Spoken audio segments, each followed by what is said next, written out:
Secretary of State Antony Blinken said Sunday the U.S. is discussing an import ban of Russian oil, which would be the latest and among the most significant U.S. actions to cut off Russia's economy in response to its invasion of Ukraine, representing a significant break from the White House's early.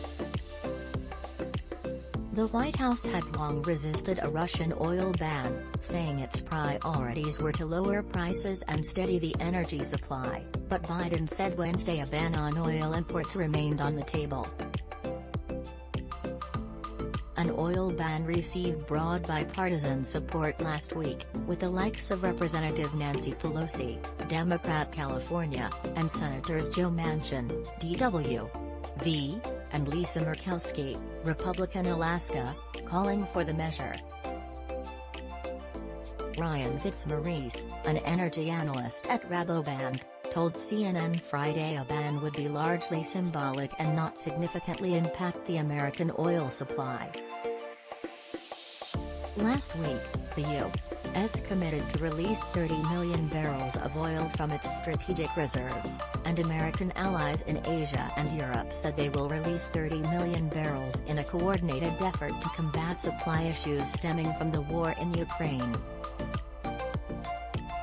Linda Thomas-Greenfield, the U.S. ambassador to the United Nations, told ABC News she supports the oil ban, saying this notion that somehow banning Russian oil would raise prices on American consumers is an admission that this guy, that this killer, that this butcher, Russian president 80%. That's the proportion of Americans that support the U.S. stopping purchases of Russian oil, according to a Reuters/Ipsos poll conducted Thursday and Friday.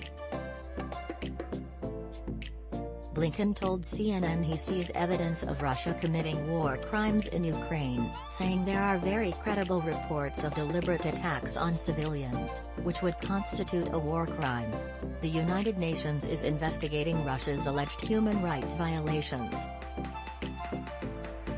Live, Russia plans to bombard Odessa, Zelensky says. Forbes: the push to ban Russian oil is gaining steam. Here's what that means for U.S. energy prices, CNN.